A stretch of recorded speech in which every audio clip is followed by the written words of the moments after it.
जय श्री राम दोस्तों, आप सभी का स्वागत है। मैं आशा करता हूँ कि आप और आपका परिवार सभी स्वस्थ होंगे। दोस्तों, आज मैं आपके सामने एक और नई कहानी, नई कथा लेकर आया हूँ।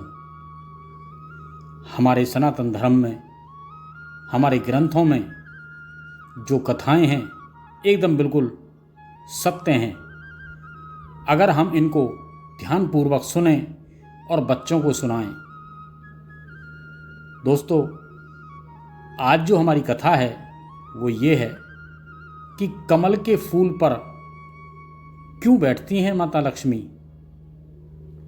तो इसको पूरे ध्यानपूर्वक आप अच्छे से सुनें और इसको समझें, तो आपको पता चलेगा कि क्या कारण है।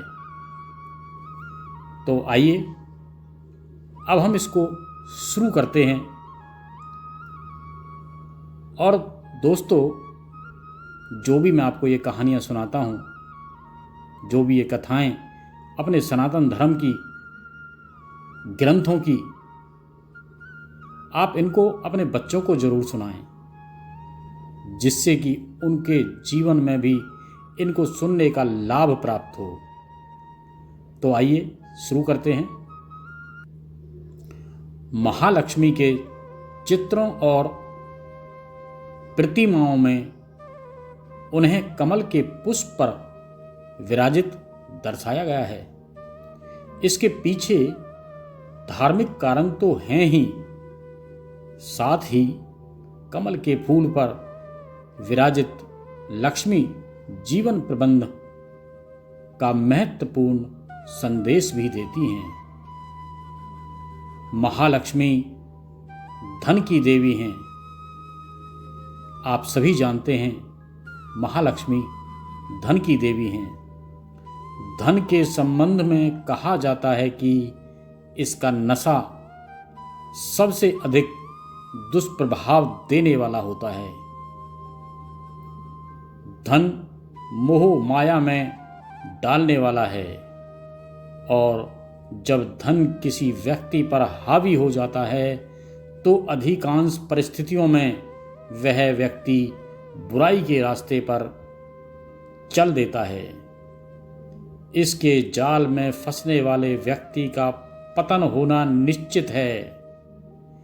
जैसा कि आपने देखा होगा, जब भी किसी व्यक्ति पर धन की वर्षा होने लगती है तो आपने देखा होगा कि वो गलत आदतों को जल्दी पकड़ता है और अच्छी आदतों को कम पकड़ता है।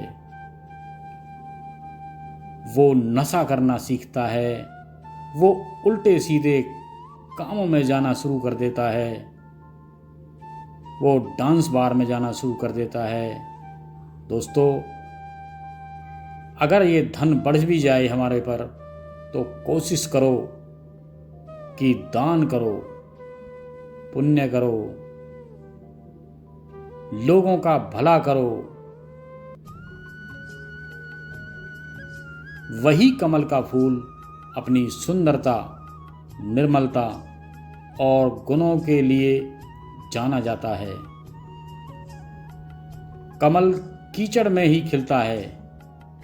आपने देखा होगा कि अधिकतर कीचड़ होती है जहाँ पर कमल का फूल खिलता है, परंतु वह उस गंदगी से परे है। उस पर गंदगी हावी नहीं हो पाती। क्यों? क्योंकि वो गंदगी से ऊपर निकला हुआ है, और जो कीचड़ होती है वो उसके नीचे होती है।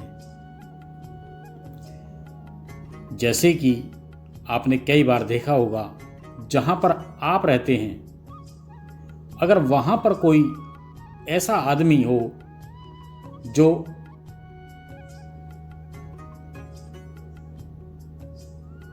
जैसे कि कोई नशा करता हो, गालियाँ देता हो, और वहाँ पर ही आपको भी रहना है। तो आपको कैसे रहना है? आपको अपने कान बंद करके रहना है। आपको कुछ नहीं बोलना, एकदम से चुप रहें और अपना जिंदगी जीते रहें। दोस्तों, एक बार की बात है कि जब मैं जहाँ रहा करता था, मेरा बचपन जहाँ बीता था, हमारे घर के सामने ही एक आदमी बहुत ही अत्यधिक नशा करता था। और वो जब रात के टाइम आता था तो अपने सभी घर के बर्तनों तक को वो बाहर फेंक दिया करता था। और उसकी जो अर्धांगिनी थी वो रोया करती थी, पर कुछ नहीं कर सकती थी। कोई भी अड़ोसी पड़ोसी अगर उसको बचाने के लिए आता था तो उनको गालियां देना शुरू कर देता था, क्योंकि वो नशा करके आया करता था, रोजाना की उसकी आदत थी। लेकिन हमारे ऊपर उस इंसान का एक रत्ती भर भी कोई प्रभाव नहीं है, कोई प्रभाव नहीं पड़ा, क्योंकि हमारे माता पिता हमारे ऊपर बहुत ही अधिक ध्यान दिया करते थे कि कहीं बच्चा किसी गलत संगत में ना चला जाए।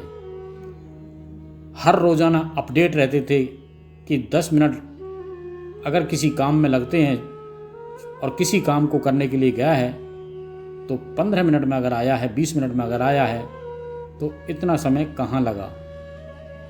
तो बच्चों पे ध्यान देना बहुत ही जरूरी होता है। तो दोस्तों, कमल पर विराजित लक्ष्मी यही संदेश देती हैं कि वे उसी व्यक्ति पर कृपा बरसाती हैं जो कीचड़ जैसे बुरे समाज में भी कमल की तरह निष्पाप रहे, उसकी तरफ ना जाकर के अपने कार्यों में लगा रहे और अपने कार्यों को संपूर्ण करे और स्वयं पर बुराइयों को हावी होने ना दे। जिस व्यक्ति के पास अधिक धन है उसे कमल के फूल की तरह अधार्मिक कामों से दूरी बनाए रखना चाहिए। साथ ही कमल पर स्वयं लक्ष्मी के विराजित होने के बाद भी उसे घमंड नहीं होता, वह सहज ही रहता है। इसी तरह धनवान व्यक्ति को भी सहज रहना ही चाहिए, जिससे उस पर सदैव लक्ष्मी माता प्रसन्न रहें। यही कहानी है जो मैंने आपको सुनाई है, यही कथा है माता लक्ष्मी की। तो दोस्तों, अगर आपको ये पसंद आई हो तो ज़्यादा से ज़्यादा लोगों में इसको शेयर करें, लाइक करें, कमेंट्स करें। अगर आपने मेरे चैनल को अभी तक सब्सक्राइब नहीं किया हो तो सब्सक्राइब कर लें, जिससे कि आप रोजाना के मेरे नोटिफिकेशन पहुंचते रहें और आप रोजाना इसी तरह की अच्छी अच्छी सुंदर हमारे सनातन धर्म से जुड़ी हुई कथाओं का आनंद ले सकें। जय श्री राम।